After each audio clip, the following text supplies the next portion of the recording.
सरिता के जेठ जेठानी स्वभाव के बहुत खड़ूस थे। सरिता का पति बीमार रहता था, इसलिए वो खेतीबाड़ी का काम नहीं कर पाता था।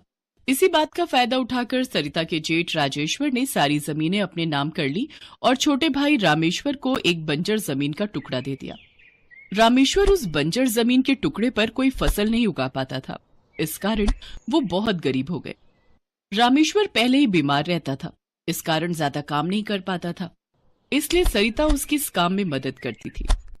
कुछ नहीं मिलेगा सरिता इस जमीन पर। हम जितनी मर्जी खेती कर लें, हल चला लें, पर ये बंजर जमीन हमें कोई फल सब्जी नहीं देगी। राजेश्वर भैया ने हमारे साथ धोखा किया। मेरी बीमारी का फायदा उठाकर मेरे से जमीन जायदाद के कागजों पर हस्ताक्षर ले लिए। क्या करूंगा जीकर इस दुनिया में, जब भाई ही मेरा नहीं रहा। ऐसा ना कहो, आप हो तो मैं हूँ। अगर आपको कुछ हो गया तो मैं भी जीकर क्या करूंगी? मेरा तो कोई भी सहारा नहीं है। चल अब घर चलते हैं, शाम होने को आई है। बंजर जमीन के कारण रामेश्वर बहुत ही परेशान रहने लगा था। घर में खाने को लाले पड़ गए थे। नहीं भाई, इस जमीन के तो मैं तुम्हें कोई दाम नहीं दूंगा। ये तो बंजर जमीन है, अगर मैं तुमसे खरीद भी लूं तो आगे कोई भी नहीं खरीदेगा। मेरा तो नुकसान हो जाएगा भाई। अब क्या करूं, कुछ समझ नहीं आ रहा। घर में खाने के लिए कुछ है नहीं, कैसे घर चलेगा। सुनो जी, अगर तुम कहो तो मैं जेठानी जी के घर से थोड़ी मदद मांग लूं, क्या पता वो मदद कर दे। सरिता, तुम उन्हें नहीं जानती हो। राजेश्वर भैया मेरे सगे बड़े भाई होकर मेरी मदद करने के लिए नहीं आते तो भाभी कैसे मान जाएंगी। रामेश्वर के कहने पर सरिता मालती के घर नहीं जाती, पर एक दिन रामेश्वर की तबीयत बहुत खराब थी। उसका बुखार उतर नहीं रहा था। सरिता को दवाई के लिए पैसों की जरूरत थी, इसलिए उसे मजबूरी में अपनी जेठानी के घर मदद के लिए जाना पड़ा। देख सरिता, अगर तुझे दवाई के लिए पैसे चाहिए तो वो मैं तुझे दे सकती हूँ, पर बदले में तुझे मेरे घर काम करना पड़ेगा। वो ऐसा है ना, मेरी काम वाली आजकल छुट्टी पर है, तो घर के बर्तन, सफाई, झाड़ू पोछा, खाना बनाना करना सब तुझे ही संभालना पड़ेगा। तभी मैं बदले में तुझे पैसे दूंगी। मंजूर है तो बोल। ठीक है भाभी, मैं सारा काम कर लूंगी, पर आप मुझे पैसे जरूर दे देना, मुझे बहुत जरूरत है। उस दिन से सरिता अपनी जेठानी मालती के घर नौकरानी का काम करने लगी। मालती सरिता पर बहुत अत्याचार करती थी। सारा दिन काम करवाकर शाम में उसको 20 रुपए पकड़ाती थी। सरिता मजबूर थी, इसलिए वो काम करती रही। एक दिन सरिता अपनी जेठानी के घर काम कर रही थी, तभी एक बूढ़ी औरत वहां आई और कुछ मांगने लगी। बेटी, बहुत भूख लगी है, कुछ खाने को दे दो। ओ अम्मा, आगे जाओ, ये कोई दान धर्मशाला नहीं है जो यहाँ से कुछ खाने को मिलेगा। पता है अनाज कितना महंगा है। तुम भिखारी और गरीब लोगों को अगर ऐसे ही मैं रोटी सब्जी बांटती रही तो मेरा घर तो जल्दी खाली हो जाएगा। जाओ जाओ, माफ करो। जेठानी जी, लगता है बेचारी बहुत भूखी है। रोटी के डिब्बे में रात की 2 रोटियां रखी है, वो कोई भी नहीं खाएगा। अगर कहो तो वो मैं इन बूढ़ी अम्मा को दे दूं। पता भी है 2 रोटियां कितनी महंगी है। एक शर्त पर देने दूंगी, अगर तू वो 2 रोटियां देना चाहती है तो आज के 20 रुपए तुझे नहीं मिलेंगे, वो तुझे कटवाने पड़ेंगे। कोई बात नहीं जेठानी जी, आप आज मुझे पैसे मत देना, पर इन बूढ़ी अम्मा को कुछ खाने के लिए दे दो।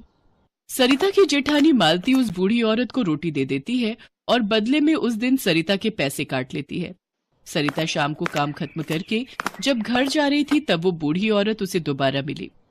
बेटी, तुमने मुझ बूढ़ी का पेट भरने के लिए अपनी जेठानी से अपने पैसे नहीं लिए। तुम सचमुच बहुत दयालु हो। जो दूसरों की मदद करते हैं, ईश्वर भी सदैव उनकी मदद करते हैं। पर अम्मा, अब तो मैं बहुत हिम्मत हार चुकी हूँ। कब तक मैं जेठानी जी के ताने सुनूंगी? काश हमारी बंजर जमीन पर खेती हो जाती तो आज हम भी खुशी खुशी जीवन बिता रहे होते। सरिता उस बूढ़ी औरत को अपनी सारी दुख भरी कहानी बताती है। घबराओ नहीं, सब ठीक हो जाएगा। मेरे पास तुम्हें देने को ज्यादा कुछ तो नहीं, पर ये 5 भिंडी है। अपनी बंजर जमीन पर 5 जगह एक एक भिंडी बो देना, फिर अगले दिन तुम्हारे सारे दुख दूर हो जाएंगे। सरिता को 5 भिंडी देकर वो बूढ़ी औरत वहां से चली गई। सरिता भिंडी लेकर घर आ गई। बूढ़ी अम्मा के कहे मुताबिक सरिता ने 5 भिंडी अपने बंजर खेत पर अलग अलग बो दी। सरिता, इन 5 भिंडियों से भला हमारी बंजर जमीन पर ये थोड़ी है कि भिंडी की खेती हो जाएगी। अरे तुमने कैसे विश्वास कर लिया? तुमने पूरा दिन भाभी के घर इतनी मेहनत की और जो पैसे कमाए उस बूढ़ी अम्मा को दे दिए हैं? अरे सरिता, तुम अपने बारे में भी तो कुछ सोचा करो। अब तुम क्या बनाओगी और क्या खाओगी, बताओ। कोई बात नहीं जी, बूढ़ी अम्मा ने प्यार से दी थी, कई बार बड़ों के आशीर्वाद में ईश्वर के आशीर्वाद जितना असर होता है, इसलिए मैंने उन भिंडियों को खेत में बो दिया। बाकी थोड़े से चावल रखे हैं, आज आप और मैं मिलकर वही खा लेंगे। सरिता और रामेश्वर उस रात चावल उबाल कर वही खाकर सो गए। अगले दिन सरिता जब सोकर उठी तो उसकी नजर बंजर खेत पर गई। उसने देखा उसके खेत में सोने की भिंडी उगाई है। सरिता खुशी से झूम उठी। सुनो, जल्दी बाहर आओ, वो देखो हमारे खेत में सोने की भिंडियां उगाई हैं। हाँ सरिता, सचमुच हमारे बंजर खेत पर तो सोने की भिंडी की खेती हो गई है। ये सब कैसे? लगता है वो बूढ़ी अम्मा जरूर कोई भगवान का अवतार थी, तभी उन्होंने कहा था कि हमारे सारे दुख दूर हो जाएंगे। जल्दी से इन भिंडियों को तोड़ लेते हैं। हाँ हाँ चलो। सरिता और रामेश्वर मिलकर सोने की भिंडियां तोड़ लेते हैं। रामेश्वर उस सोने को बाजार में बेच देता है। सरिता ने उन बूढ़ी अम्मा को बहुत ढूंढा, पर कहते हैं ईश्वर कब किस रूप में हमारी मदद को आए ये कोई नहीं जानता। हमारे पास उन बूढ़ी अम्मा की कृपा से सब कुछ है। हमारे सारे दुख के दिन दूर हो गए। मैं सोच रही थी क्यों ना हम गरीबों के लिए एक धर्मशाला खोलें, जहाँ पर मुफ्त खाने के लिए भोजन और सोने के लिए जगह का प्रबंध हो। तुम ठीक कह रही हो सरिता, मैं आज ही इस बारे में गांव के जमींदार साहब से बात करता हूँ। रामेश्वर के पास अब बहुत सारे खेत थे, पर उसने अपने भाई भाभी से बिल्कुल नाता तोड़ लिया था, क्योंकि मालती ने जो सरिता की मजबूरी का फायदा उठाया था वो भूलने वाली बात नहीं थी। सुखदेव एक गरीब किसान था और एक छोटे से गांव में रहता था। वो अपने खेतों में अधिकतर अलग अलग तरह की सब्जियां उगाया करता था। इस बार उसने बैंगन की खेती करने की सोची। इस बार बैंगन की खेती क्यों? मैं अलग अलग तरह की सब्जियां उगाता हूँ। इस बार सोचा कि बैंगन लगाकर देखता हूँ, क्योंकि मैंने देखा है मार्केट में बैंगन बहुत अधिक मात्रा में बिक जाते हैं और इसमें लागत भी ज्यादा नहीं आती। एक ही पौधे से कई बारी सब्जी उतर जाती है। हाँ, ये तो बिल्कुल सही है। बैंगन भिंडी की तरह ही एक ही पौधे से कई बारी उतर जाता है। सुखदेव अपने खेतों की देखभाल खुद ही करता था और जब उसकी बैंगन की फसल तैयार हुई तो वो देखता है कि उसके खेत में छोटे बड़े लंबे मोटे गोल हर तरह के बैंगन थे। उसी गांव में ही एक किसान शंकर रहता था। वो सुखदेव के खेतों में खड़ी हुई बैंगन की फसल को देखकर जलन महसूस करता है। वाह भाई सुखदेव, तेरे खेत में तो बैंगन ही बैंगन हो रखे हैं। हाँ, सोचा हर बार एक ही जैसी सब्जियां लगाता हूँ, इस बार कुछ अलग लगाकर देखता हूँ। वो तो दिख ही रहा है, तेरे खेतों में तो बैंगन की भरमार है। काफी मुनाफा कमाएगा इस बार तू। शंकर की बात सुनकर सुखदेव मुस्कुराता है और अपने खेतों में पौधों के बीच में नुलाई करना शुरू कर देता है। लेकिन शंकर मन ही मन जलता हुआ सोचता है, इसके पास भी उतना ही खेत है जितना मेरे पास है, लेकिन ये हर फसल में काफी मुनाफा कमा लेता है। पर मेरे खेतों में ऐसी फसल कभी तैयार नहीं होती। अरे देखो तो जरा बैंगन, क्या लाजवाब बैंगन लगे हैं। काश कुछ ऐसा हो जाए कि ये फसल मुझे मुनाफा देकर चली जाए। तभी उसके दिमाग में एक आइडिया आता है और वो अपने एक दोस्त जो मंडी में काम करता था उसके पास जाता है और उसे अपने दिमाग में आई हुई चालाकी के बारे में बताता है। अरे वाह शंकर, तेरे दिमाग की तो दाद देनी चाहिए। इस तरह हम दोनों को ही मुनाफा हो जाएगा। ठीक है, ऐसा कर, मैं कल सुबह जल्दी दुकान खोल लूंगा। तू उसे यहाँ पर भेज देना और फिर देख दोनों भाई कितना मुनाफा कमाते हैं। देख भाई, जो भी होगा वो आधा आधा होगा और मेरे साथ कोई भी चालाकी करने की कोशिश मत करना। अरे तू बेफिक्र रह यार शंकर, तेरा तो कहीं तक नाम भी नहीं आएगा। अगले दिन सुबह शंकर सुखदेव के पास जाता है और उसे बताता है कि वहां मंडी में एक दुकानदार खाली बैंगन लेता है, तो उसे क्यों नहीं बेच देता? तुझे उसके दाम भी अच्छे मिल जाएंगे। चलो ये तो अच्छी बात है, वरना तो मैं एक दो ही लोगों को मंडी में जानता हूँ और वो लोग दाम भी अच्छे नहीं देते। सुखदेव अपने खेतों से ताजे ताजे सारे बैंगन तोड़ लेता है और उन्हें टोकरी में भर लेता है। अपनी पत्नी को बोलकर वो मंडी की तरफ चला जाता है और मंडी में उसी आदमी के पास पहुंच जाता है जिसका पता शंकर ने बताया था। वो दुकानदार सुखदेव से सारे बैंगन लेकर अंदर रखवा देता है। सुखदेव को खड़े खड़े काफी देर हो जाती है। क्या भैया, और कितनी देर लगेगी? क्या कितनी देर लगेगी? अरे अभी अभी तो आपने सारे बैंगन तोलकर अंदर रखे हैं, मुझे मेरा दाम दो, मैं निकलूं यहाँ से, काफी देर हो गई। कौन से बैंगन भैया, यहाँ तो तुम कब से खड़े हो? मैं तो तुम्हें खुद ही कहने वाला था कि यहाँ क्यों खड़े हो भाई, अपने घर जाओ, कोई काम धंधा नहीं है क्या तुम्हारे पास? ये तुम क्या कह रहे हो भैया? अभी अभी तो मैंने तुमसे अपने बैंगन तुलवाए हैं और पैसे देने की बारी आई तो तुम झूठ बोल रहे हो।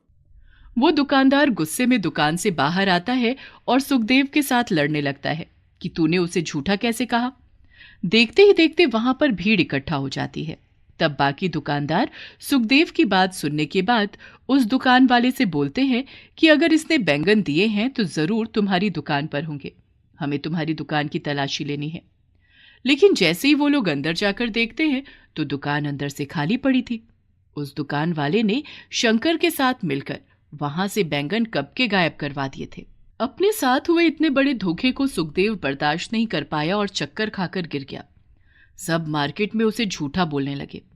सुखदेव को जब होश आया तो वो उदास मन से अपने घर को गया। हे भगवान, ये आपकी क्या हालत हो रखी है? सुबह के निकले हुए आप अब आ रहे हो, सब ठीक तो है ना? तुम्हारी तबीयत तो ठीक है ना? हम लुट गए, बर्बाद हो गए। उस दुकान वाले ने मेरे साथ धोखा किया, मेरे सारे बैंगन रख लिए और मुझे पैसे भी नहीं दिए। ये आप क्या कह रहे हो? आपने अंदर तलाशी क्यों नहीं ली? अंदर बैंगन नहीं थे। उस आदमी ने वहां से कब बैंगन गायब करवा दिए पता ही नहीं चला। मार्केट में सबको लग रहा था कि मैं झूठ बोल रहा हूँ। इतने भारी नुकसान को सुखदेव बर्दाश्त नहीं कर पाया और वो चारपाई से लग गया। उसकी पत्नी उसे रोज दिलासा देती, लेकिन वो था कि उठ नहीं रहा था। खेतों में खड़ी हुई उसकी बाकी की फसल भी शंकर खराब कर देता है। देखो जी, इस तरह बिस्तर पर लेटे रहने से तो आप दिन पर दिन और ज्यादा बीमार हो जाओगे। उठो, अपने खेतों की तरफ चलो। हम लोग दोबारा से बैंगन की खेती करेंगे और इस वाली मंडी में बैंगन नहीं बेचेंगे। क्या करूं, मुझसे तो बिस्तर से खड़ा ही नहीं हुआ जा रहा। मैं अपने खेतों में जाने की सोचता हूँ लेकिन फिर हिम्मत हार जाता हूँ। ये कहकर सुखदेव रोने लगता है। उसकी पत्नी उसे दिलासा देती है, लेकिन कोई हल समझ में ना आते हुए एक दिन उसकी पत्नी सुबह सुबह अपने खेतों में जाती है। वो सोचती है शायद उसे ही काम करते हुए देखकर सुखदेव को लगे कि उसे वापस आकर खेतों में काम करना चाहिए।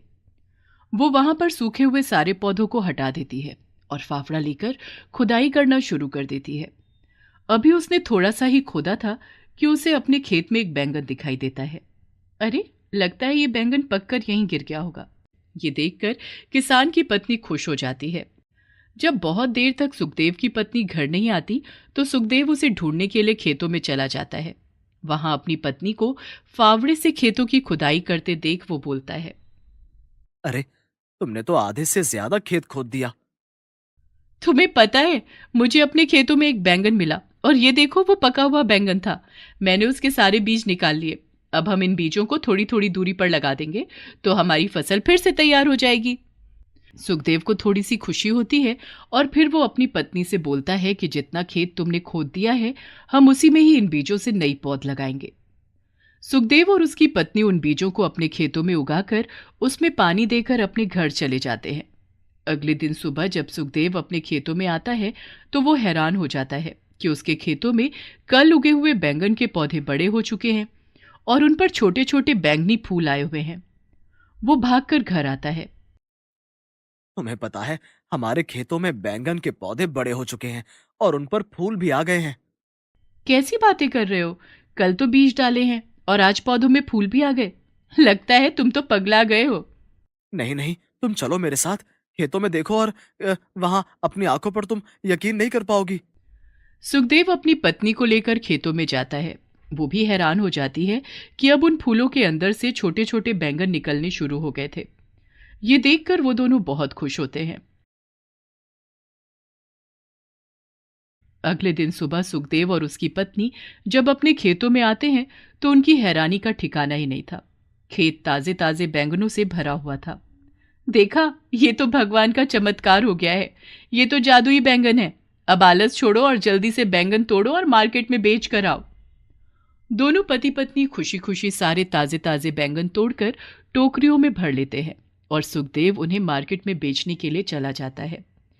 वो दुकानदार जिसने शंकर के कहने पर सुखदेव को धोखा दिया था, सुखदेव को वापस बैंगनों के साथ देखकर हैरान हो जाता है। सुखदेव बाकी के दुकानदारों को अपने बैंगन बेचकर